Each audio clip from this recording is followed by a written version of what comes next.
Madame, mademoiselle, monsieur, bienvenue à Métro News. Voici les principaux titres qui seront développés aujourd'hui. Le nouveau chef du gouvernement, Joseph Joute, et les membres de son cabinet ministériel ont été investis dans leurs fonctions ce mercredi. La cérémonie s'est tenue au Palais national. Le nouveau Premier ministre Joseph Joute annonce que les actions de son gouvernement s'articuleront autour de 3 grands axes. La lutte contre l'insécurité, la relance de l'économie et la réduction des inégalités sociales. La décision du président Jovenel Moïse de nommer un Premier ministre d'une manière unilatérale ne fait qu'envenimer la crise politique, selon le secrétaire général du RDNP, Éric Jean-Baptiste.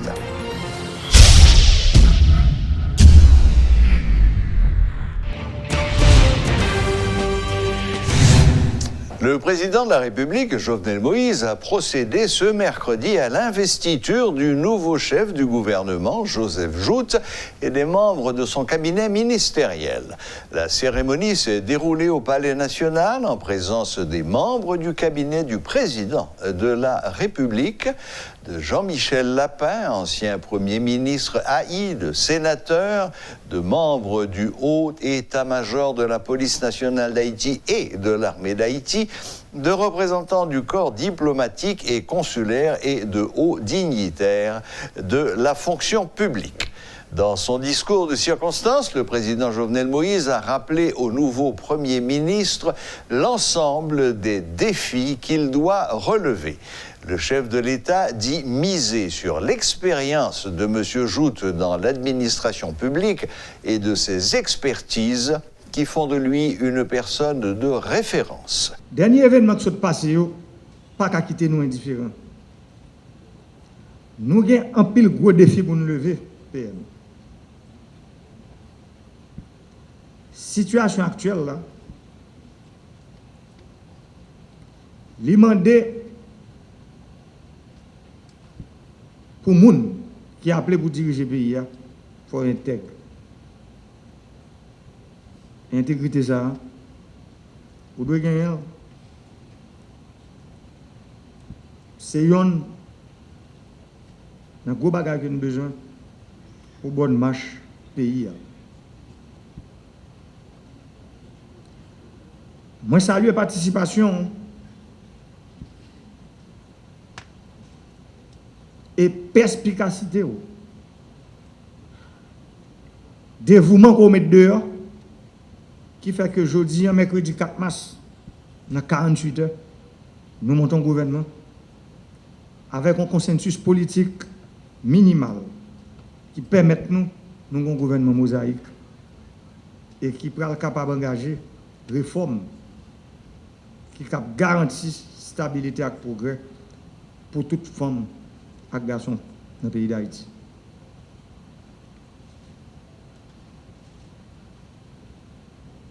Soit que je porte sur le PM. Il n'est pas fortuit. Son choix nous fait à partir de critères bien définis. Expérience ou bien dans l'administration publique et expertise qui fait de vous une personne de référence. Je n'ai aucun doute sur la capacité pour assumer mission ça. Je crois dans le leadership, je crois dans le sens de voix. Je crois dans toute qualité qu'on a comme un monde humain et volontaire pour partager nos idéaux de justice et d'équité sociale que je ne peux pas jamais suspendre pour promouvoir dans le pays depuis la tête de l'État jusqu'à ce que le 1er janvier, je suis campé comme chef d'État, m'accuser l'État. Je dis que si nous avons besoin de nation, il faut transformer l'État. Il faut faire le sortir d'un État prédateur en État serviteur.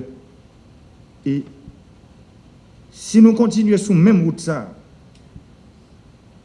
Jean Adage Français dit là, les mêmes causes produisent les mêmes effets.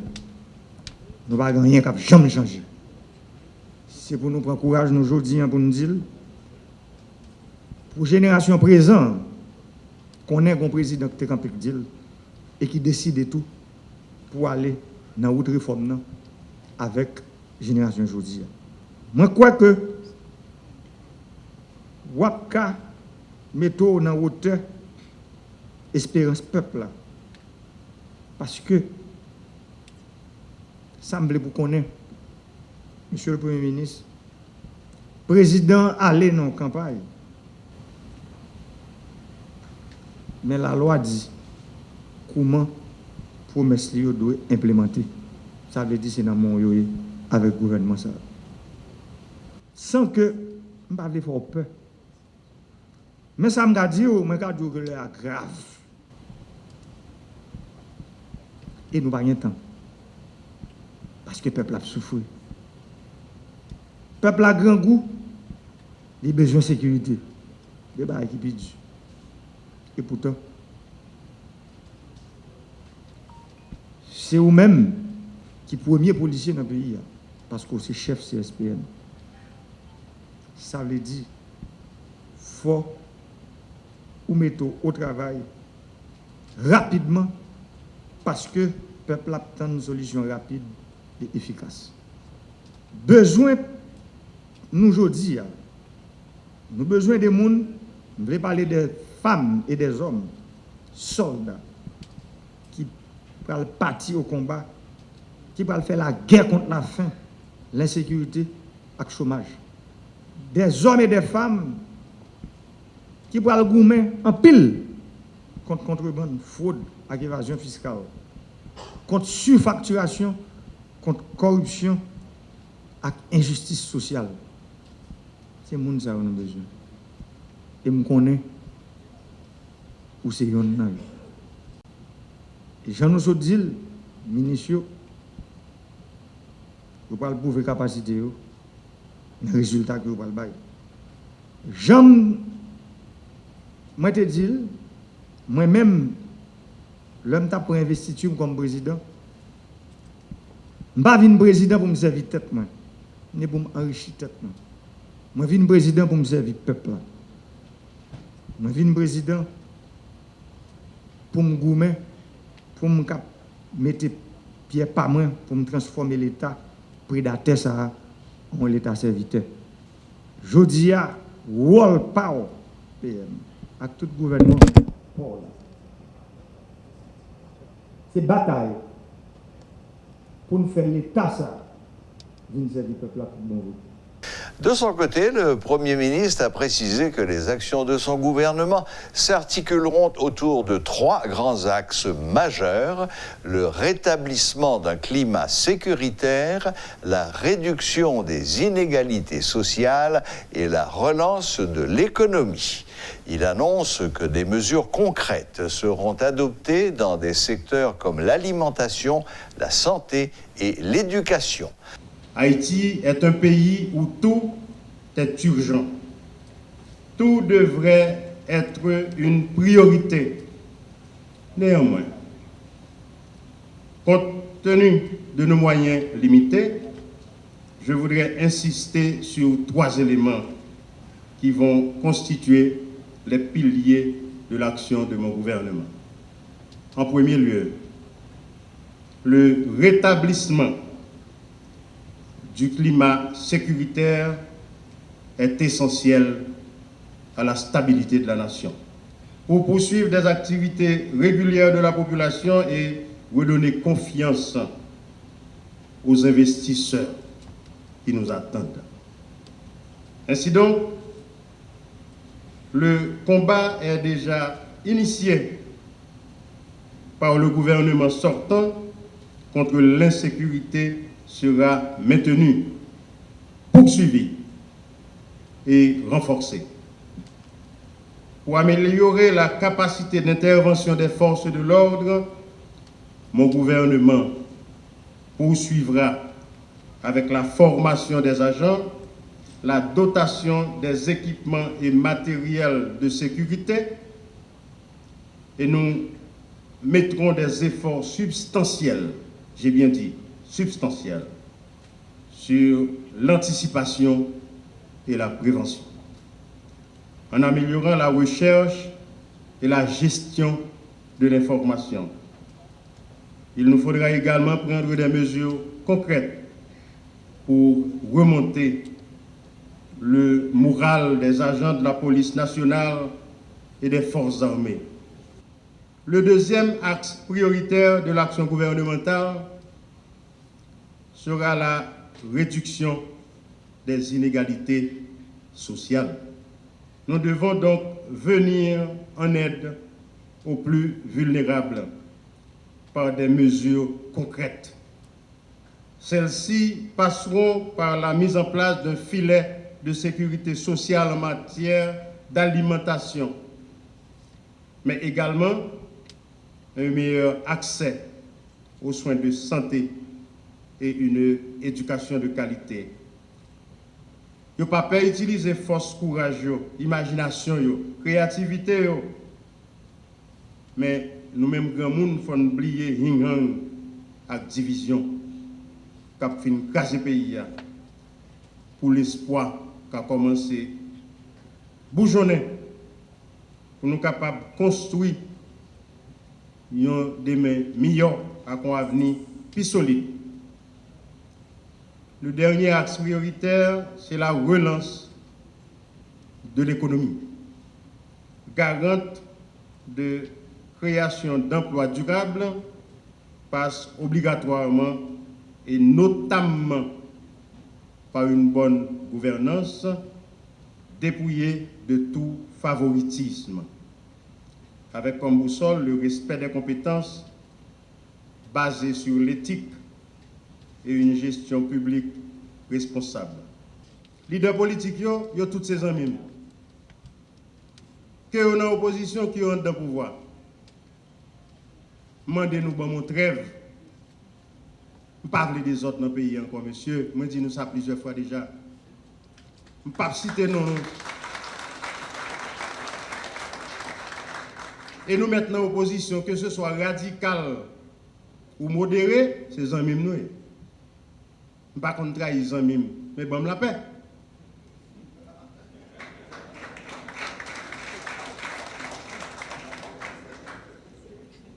Pour la concrétisation de ces priorités, il faut que toutes les compétences de l'administration publique soient conscientes de leur rôle qui est celui de participer pleinement sous l'autorité du Premier ministre et des différents ministres sectoriels à la mise en œuvre de l'action gouvernementale découlant de la vision du président de la République. Aujourd'hui ont eu lieu les cérémonies d'investiture du gouvernement du nouveau Premier ministre Joseph Jout, gouvernement qui compte en tout 17 membres, dont seulement 4 femmes. Le quota n'a donc pas été respecté. La première cérémonie a eu lieu ce matin au Palais National en présence du président de la République. Ce fut la cérémonie d'investiture. La seconde a eu lieu à la primature, la résidence officielle du Premier ministre, et c'était la cérémonie d'installation du gouvernement. 2 de nos reporters, Rudolf Pierre-Louis et Marvin Spierre, ont assisté à ces 2 cérémonies, l'un au palais, l'autre à la primature. Ils sont avec nous ce soir sur le plateau de Métro News. Bonsoir Rudolf, bonsoir Marvens. Bonsoir Serge, bonsoir Marvens, bonsoir à toutes et à tous. Bonsoir Serge, bonsoir Rodolphe et bonsoir à tous. Bon, alors, commençons par le Palais National. Qu'est-ce qu'il y a eu de marquant ce matin au Palais National, Rodolphe? Absolument. Au Palais National, il y a eu la cérémonie d'investiture du nouveau cabinet ministériel. C'est le président de la République qui a procédé à cette cérémonie. Donc le président, à cette occasion, a prononcé un discours de circonstance ainsi que le nouveau Premier ministre Joseph Jout. D'abord, le président, dans son intervention, il a mis l'accent sur l'expérience et l'expertise de M. Jout. Il a déclaré qu'il compte sur ces 2 pour que M. Joute arrive à mettre le pays sur les rails du développement pour que le pays puisse faire face aux grands défis de l'heure. Et là maintenant, il a également fait des recommandations, mais avant les recommandations, il y a le nouveau Premier ministre Joseph Joute, dans sa politique générale, il a présenté les 3 grands axes. D'abord, c'est le rétablissement d'un climat sécuritaire, la réduction des inégalités sociales et finalement la relance de l'économie. Donc, oui, à travers ces 3 grands axes, M. Joute veut faire savoir, d'abord, il est important à ce que le pays puisse regagner confiance en ce qui concerne les autorités étatiques. Donc, les gens doivent avoir la possibilité de vaquer librement à leurs activités. Donc, de ce fait, il faut que le climat sécuritaire soit rétabli. Et il y a la réduction des inégalités sociales. Donc, il n'y a pas d'exclusion. Programme. Voilà, il n'y a pas d'exclusion en ce qui concerne les activités. Donc, un citoyen normal peut travailler tout comme quelqu'un qui est handicapé peut travailler correctement. Donc, pas d'exclusion. Il n'est pas question que les jeunes laissent le pays pour se rendre en quelque part d'autre en quête d'une vie meilleure. Donc, ce gouvernement va voir dans quelle mesure il peut arriver à encadrer les jeunes, donc réduire les inégalités sociales. Et finalement, c'est la relance de l'économie. Donc, à travers la relance de l'économie, M. Joute a mis l'accent sur la production. Donc, un pays qui veut avoir une stabilité économique, un pays qui veut relancer son économie, doit avoir une capacité de production. Donc, en gros, ce sont là les 3 grands axes, le rétablissement d'un climat sécuritaire, la réduction des inégalités sociales et la relance de l'économie. Très bien. C'est un vaste programme pour un gouvernement dont la durée de vie ne sera pas éternelle, puisque en principe, on va vers des élections et vers la fin du mandat de M. Jovenel Moïse. Mais bon, il faut quand même commencer quelque part. Ce matin, au Palais National, il y avait évidemment le nouveau gouvernement, le président de la République, et qui d'autre, j'imagine, les représentants des corps diplomatiques et consulaires. Qu'est-ce qu'il y avait Il y avait à cette cérémonie toutes les autorités haïtiennes, même la communauté internationale était présente. J'allais parler de ce point important. Dans le rétablissement d'un climat sécuritaire, M. Joute a fait des promesses aux policiers. D'ailleurs, il a même parlé du syndicat de la police nationale d'Haïti. Il n'a pas dit qu'il est pour, il n'a pas dit non plus qu'il est contre. Tout simplement, il a précisé que s'il fallait avoir au sein de l'institution policière un syndicat, il serait le premier à être membre de ce syndicat. Mais il n'y en a pas. Toutefois, il a mis l'accent sur la justesse des revendications des policiers en leur disant d'abord que ce qui s'est passé, à savoir les récents événements qui ont été enregistrés, c'est dû à un problème de communication. Donc pour cela, il a mis sur pied un corps de communication pouvant faciliter le dialogue entre les agents et le haut commandement de la police. Et en même temps, il a fait des promesses aux policiers. Il a fait savoir que la police est un corps spécial, donc il promet à ce corps spécial un traitement spécial. C'est en effet une nouvelle très importante et une très grande ouverture à l'intérieur d'un dossier qui semblait un petit peu chaotique.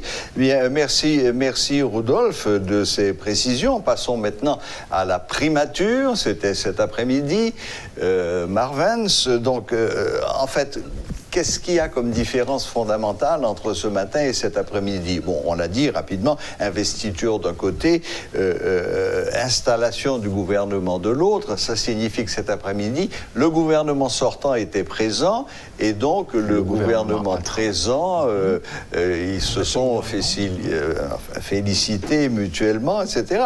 On me dit même, j'anticipe un petit peu, on me dit même que le Premier ministre sortant, Jean-Michel Lapin, un peu emporté par l'émotion, s'est laissé aller à verser quelques larmes. Vous confirmez la chose? Évidemment, il y avait beaucoup d'émotions dès le début de son discours. Il y avait comme des sanglots dans la voix et à la fin, il a surtout laissé jaillir, quand même pas de manière abusive, de manière, je dois dire, c'était pas pleinement, mais on a vu un Premier ministre sortant qui pleurait. Il a pleuré surtout pour faire ses adieux à l'administration publique. C'est pas réellement, c'est pas une perte de pouvoir. Surtout, c'est le Premier ministre actuel, c'était son ministre de l'économie et des finances, etc. Donc c'était une ambiance conviviale, mais après avoir été cadre de l'administration publique en tant que simple messager, arrivé au sommet, donc c'était le moment pour lui de faire son adieu. Et il a même demandé au président de la République de faire en sorte que la République lui donne ce qui lui est dû. Donc, en ce qui concerne les honneurs par rapport à son passage au sein de l'administration. Donc, c'était surtout sur ces notes qu'il a terminé son discours. Mais il a surtout pris le temps de souligner certaines choses. Il a même demandé aux élites du pays de se responsabiliser. C'est ce manque de responsabilité, l'irresponsabilité des élites qui a conduit le pays là où l'on est aujourd'hui. Donc, il a parlé de l'élite politique, l'élite économique, et de toutes les élites. Donc, aujourd'hui, il pense que les élites du pays doivent se mettre ensemble afin de trouver la solution qui convient au développement du pays. Il a surtout souligné la question de la sécurité, qui a été et qui est encore un défi. Et il a demandé à son successeur de prendre les mesures qu'il faut afin de combattre ce fléau qui met le pays dans une situation plutôt chaotique. Oui, même carrément chaotique. Bon, à part ça, à part les larmes d'émotion de M. Lapin, est-ce qu'il y a eu d'autres faits marquants pendant cette cérémonie? Effectivement, contrairement à ce que le Premier ministre actuel avait fait au niveau du Palais national, il s'est plutôt concentré sur son gouvernement. Il n'a pas repris tout le discours en faisant référence à ses axes prioritaires, mais il a surtout demandé qu'il y ait une sorte de loyauté au sein de son gouvernement et aussi de la discrétion. Il a pris un exemple. Certaines fois, il y a un conseil de ministres et juste après, quelques minutes, tout le monde sait ce qui a été dit. Donc, il faut que ces ministres soient discrets. Bon, ils peuvent encourir de sanctions. Voilà. Il a utilisé le terme de sanctions. Bien sûr. Donc, il a mis en garde ses collègues. C'est ça. Et un peu plus loin... Devoir de réserve. Oui. Exactement. Très bien. Donc, il a aussi mis l'accent sur ce que je pourrais appeler une sorte d'allégeance. Il faut que les ministres suivent les ordres. Donc, à partir de lundi, les feuilles de route, eh bien, il va les distribuer aux ministres et une évaluation régulière va s'effectuer justement pour savoir si tel ou tel ministre a bien travaillé. Si le résultat est mauvais, eh bien, des sanctions vont être prises à l'encontre de ces ministres. Waouh, eh bien, apparemment, messieurs, vous êtes en train de nous dire là que nous entrons dans une ère nouvelle. Ce sont des mots et des paroles auxquels on n'était pas tellement habitué. Bon, ben, écoutez, suivant les propos du Premier ministre, donc on peut dire qu'on voit à l'horizon effectivement quelque chose de nouveau, puisque il a fait mention des fuites de cerveau dans le pays. Et il veut combattre le favoritisme dans l'administration publique. Donc, il y a des gens qui sont dans l'administration publique qui n'ont pas réellement la capacité. Donc, ce qu'il faut pour être à cette place, donc il faut que, si je veux paraphraser, il faut que l'homme qu'il faut soit à la place qu'il faut. Donc, il veut combattre le favoritisme, le népotisme aussi. Donc, c'est une administration qu'il veut réformer, en un mot.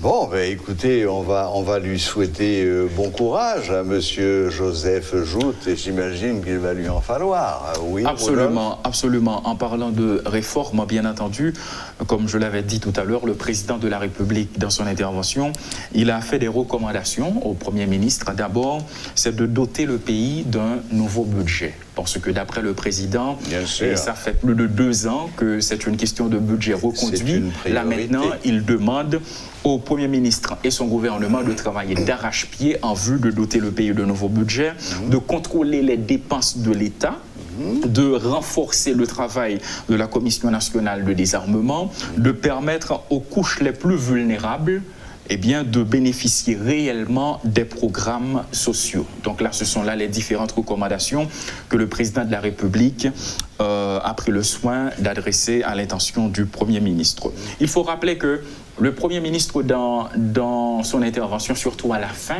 il a demandé une trêve à l'opposition. D'abord, il a dit que je connais l'opposition me connaît. Et là maintenant, c'est la formation d'un gouvernement d'union nationale. Donc il est important de permettre à ce gouvernement d'élaborer, pas d'élaborer, mais de mettre son plan d'action pour que le pays puisse avoir une nouvelle orientation. Donc là, il demande directement à l'opposition une trêve. Dans le bon créole, il a précisé: opposition, nous ses amis, moins ses amis nous, bon mieux trêve pour pays incapable de marcher. Donc en ces mots, il s'est adressé aux membres de l'opposition. Il faut dire aussi que le président a pris, encore une fois, la parole. Justement, ce qu'il faut souligner dans son intervention, qui était brève, bien sûr, il avait du mal à laisser partir Jean-Michel Lapin, surtout par rapport à sa loyauté. Il a même dit, si la Constitution permettait de garder 2 premiers ministres, eh bien, il serait heureux d'avoir Jean-Michel Lapin d'un côté et Jout Joseph de notre côté. Donc le président qui a souligné cette question de loyauté, il a même dit que avec ces 12 mois d'expérience aux côtés de Jean-Michel Lapin, il a appris que la loyauté, c'est quelque chose d'inné. On n'apprend pas à devenir loyal. Donc, il sait que Jout Joseph va suivre les pas de son prédécesseur. Voilà, donc en résumé, messieurs, beaucoup d'émotions au cours de cette journée, beaucoup de nouvelles orientations, beaucoup de décisions, dont certaines surprenantes. L'affaire du syndicat de la police est extrêmement intéressante à noter. Guerre au népotisme, aux emmitailles, etc. Bon, eh bien, tout cela est de bon augure. Maintenant, il ne nous reste plus qu'à voir ces messieurs au travail et également à voir si l'opposition va accepter cette main tendue de trêve pour leur permettre de faire leur travail. Alors, s'il faut faire un tout petit rappel, il y avait Jacques-Guy Lafontaine qui a été renvoyé par le Parlement. Il y a le vote de censure de Jean Risséan par la Chambre des députés. Il y a également les séances ratées qui n'ont pas pu occasionner la présentation de la politique générale de Jean-Michel Lapin et celle de Fritz William Michel par devant le Sénat. Donc, pour la 5e fois, nous avons le président Jovenel Moïse qui a finalement réussi à mettre sur pied un nouveau gouvernement. Et il faut dire que là maintenant, Joseph Jout, eh bien, c'est le 4e Premier ministre depuis la mise en application de la Constitution de 1987. C'est le 4e Premier ministre à être élu sans la bénédiction d'un Parlement. Donc, en parlant de Joseph Jout, à la fin de son intervention, Joseph Jout a précisé les principaux objectifs, à savoir, lui et son gouvernement, eh bien, cette nouvelle formation gouvernementale va s'engager à combattre la corruption, à réduire le taux d'inflation et à augmenter le PIB du pays. Bien, eh bien, messieurs, encore une fois, je me répète, il n'y a plus qu'à leur souhaiter bonne chance et souhaiter qu'Haïti, enfin, prenne un bon tournant et s'engage sur le chemin du renouveau. Merci Rudolf Pierre-Louis, merci Marwan Spier. Vous avez eu une longue journée et nous vous remercions d'être venus ce soir pour nous dresser un tableau presque complet des choses importantes et des choses un peu moins importantes aussi qui se sont passées aujourd'hui. Les pourparlers avec les partis politiques de l'opposition pour former un gouvernement ne pouvaient se poursuivre éternellement, fait valoir Guichard Doré.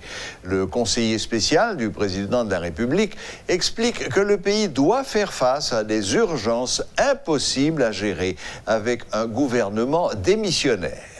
Depuis quelque temps, le président a mis une équipe qui était en négociation avec plusieurs secteurs de la vie nationale, des partis politiques, y compris les groupes de la société civile. Mais il se trouve qu'au fil du temps, que la négociation n'a pas avancé, il y a les venir, mais il finit pas de gagner un accord qui joint. Et on a dit que, bon, tenant compte que gagner des urgences, et urgence, vous parlez tout à l'heure, une pandémie, et donc on est un cas qui est tout près de la République dominicaine, et puis deuxièmement, un grand problème d'insécurité, donc l'État, la population, il a besoin de sécuriser tête li, donc l'État a une mission première, c'est participer à tout effort qui est possible pour établir la sécurité publique.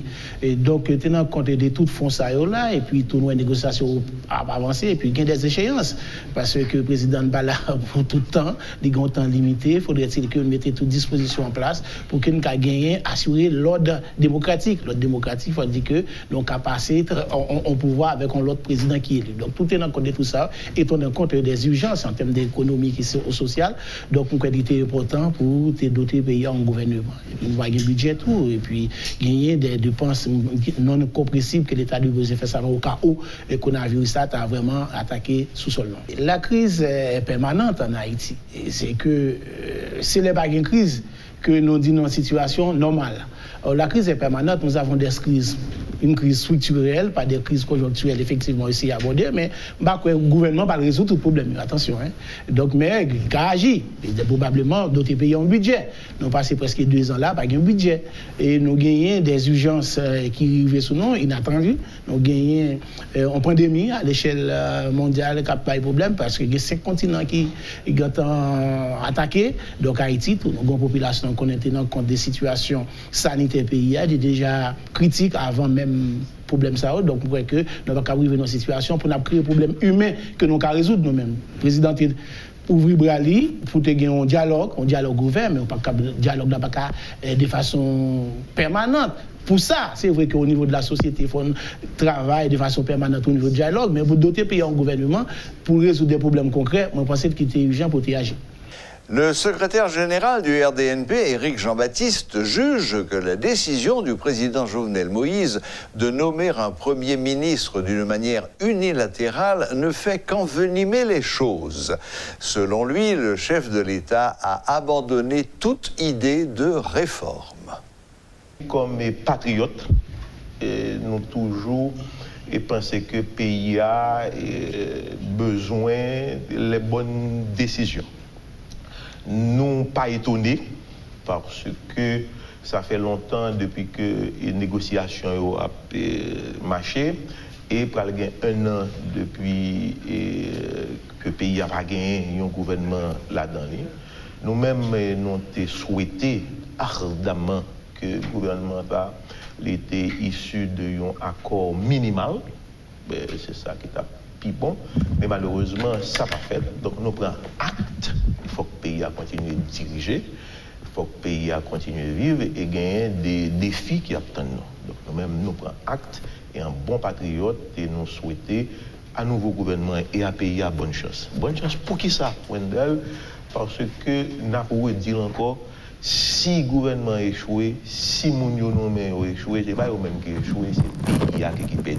Donc nous-mêmes, nous avons toujours souhaité, quel que soit le groupement qui gagne maillette pays, que lui réussi. Pire, nous aspirons à prendre pouvoir, nous travaillons pour nous prendre pouvoir. Si nous aspirons à prendre pouvoir, nous travaillons pour nous prendre pouvoir, nous avons joindre et on travaille, qu'est-ce qu'il fait? Yo dit que il y a des quantités de mégawatts d'électricité qui peuvent commencer à installer dans le pays. Nous sommes contents si ça fait. Donc, le nous venons au pouvoir nous-mêmes, nous avons gagné moins de mégawatts pour nous mettre. Si on est arrivé à faire route, nous sommes contents. C'est même Jean-Tout, et il y a parlé de réforme qui est supposée faite. Malheureusement, voyons que l'exécutif là prend là, nous croyons que la réforme est extrêmement difficile. Et nous ne pouvons pas comment ils sont capables de faire pour parler de nouvelle constitution, parce que pas gagné et ils ont tant qui joignent, eh bien, ça, c'est sous dos Jean-Baptiste Willy qui va tomber. Nous prenons pouvoir demain matin, et le DNP Tikaï là, vert et blanc, eh bien, c'est sous dos nous. Et travail ça. Donc là, on a parlé pour 2022, c'est ça? La campagne a commencé. Écoutez, la campagne, comme le dialogue, et pour nous-mêmes, campagne, c'est un bagage qui est permanent. Tout comme dialogue. Nous-mêmes, comme les gens qui fait politique, nous toujours en campagne. Et nous travaillons pour nous faire de RDNP plus grosse force politique réelle qui gagne dans le pays. Donc, nous avons structuré nous pour que partout, que nous sommes capables de gagner des gens qui prennent le pouvoir à tous les niveaux. Donc, nous sommes perpétuellement en campagne. Pas de problème pour ça. Des organisations écologistes se disent prêtes à accompagner l'État haïtien dans le cadre de ces initiatives visant à sensibiliser la population autour du coronavirus. Le porte-parole de ces associations a indiqué que face à la menace du coronavirus, la nation tout entière doit faire un front commun afin d'empêcher l'introduction de ce virus sur le territoire haïtien. Comme nous-mêmes, organisation, puis nous sommes en province, il y a des qui sont en sud-est, il y a des qui sont dans le département centre, il y a des qui sont dans NIP, etc. Nous décidons en quelque sorte nous-mêmes mettre campé, c'est après une cellule barrée coronavirus. À travers cette cellule, nous-mêmes, nous avons militants écologistes, nous avons tout le monde qui est dans le secteur santé et nous baillons tête nous pour mission, marcher dans toute section communale, marcher en quelque sorte dans toute commune, aller dans le département, rencontrer les gens, parler avec la population sur qui mesure pour prendre en cas que le coronavirus est arrivé sur nous. Donc, nous, modules, nous avons développé pour le moment et je pense qu'avec des marches, nous avons des gouvernement rivé sous moun yo pi près parce que nous connaissons l'État pas présent partout mais organisation par nous qui dans la capitale comme dans la province ça c'est un atout dans cadre des marches pour aider l'État à sensibiliser la population pour aider l'État à arriver sous moun qui pi loin yo moun qui dans recours moun qui dans section yo moun qui dans habitation yo. Des employés du bureau communal sanitaire de la 3e circonscription observent un arrêt de travail en appui à la grève lancée par la Fédération nationale des travailleurs de santé ce mercredi. Mettant en avant les innombrables dérives qui paralysent le fonctionnement de ce centre de santé laissé à l'abandon par les autorités en raison de l'insécurité qui règne dans la zone, les employés grévistes ont dressé une liste de leurs exigences concernant essentiellement leurs conditions de travail et leur salaire. Je ne sais pas comment capable d'imaginer un fonctionnaire de l'État, un monde qui s'est employé l'État, l'a touché 9 000 gouttes, 8 000 gouttes, 7 000 gouttes, 10 000 gouttes. Ça, c'est crime contre l'humanité. Comme nous connaissons un budget pour voter par décret, c'est ça qui fait nous-mêmes, nous commençons à mobiliser, nous commençons à camper travail dans tout l'hôpital dans le pays pour être capable de revendication nous. Par le biais des budgets, pour être capable de tripler, quadrupler le salaire nous, pour nous capables de aller mieux. Parce que ça, c'est un salaire qui a tué nous. Son salaire qui a pétrifié nous, nous ne pouvons pas faire rien avec. Nous demandons l'État, pour l'État, accompagner nous en dans l'institution sanitaire. Nous avons besoin de matériel pour nous travailler. Nous avons besoin de bonnes conditions. Nous avons besoin de toute infrastructure nécessaire pour nous, même capables de servir la population. Je ne dis là, toute population 3e circonscription Port-au-Prince là, il n'y a pas qu'à jouer une soin de santé dans cette porte à l'organe qu'on desservir. Ce n'est pas l'employeur qui est méchant, c'est l'État qui construit pauvreté ça, c'est l'État qui construit misère ça. Je ne dis là qui fait nous-mêmes nous capables de camper dans position pour nous pas capables de faire nos services parce que l'État n'a pas voulu respecter l'engagement qu'il a envers nous. Nous connaissons les fonctionnaires de l'État, qui ont un privilège là, vu tout l'autre fonctionnaire est supposé Jules. Comment faire une catégorie de 4 débits, une catégorie qui pas gagne, tandis que nous tous ces fonctionnaires de l'État. Comment faire une catégorie qui a une prime de risque, une catégorie pas gagne, nous tous ces fonctionnaires de l'État.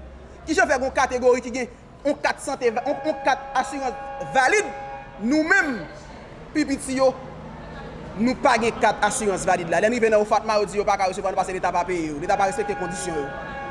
Nous-mêmes, nous clairs sous décision, nous, tout autant que l'État pas répondre avec revendication nous, santé, l'hôpital a toujours fermé et ça fait nous mal en pile parce que nous connaissons une pandémie qui pendait sur tête pays. Parce qu'on pas de grands pays dans le monde qui commencent à faire face à elle, ça fait nous mal en pile. Pour nous, c'est dans le moment ça, santé et l'hôpital a fait grève pour être touché ou pas touché parce que si chaque 3 mois, on paye nous un grain de mois pendant nous sommes employés l'État, tout autant l'État n'a pas pris responsabilité l'envers nous. Voilà, la boucle est bouclée. Merci de nous rester fidèles et à la prochaine, même heure, même chaîne.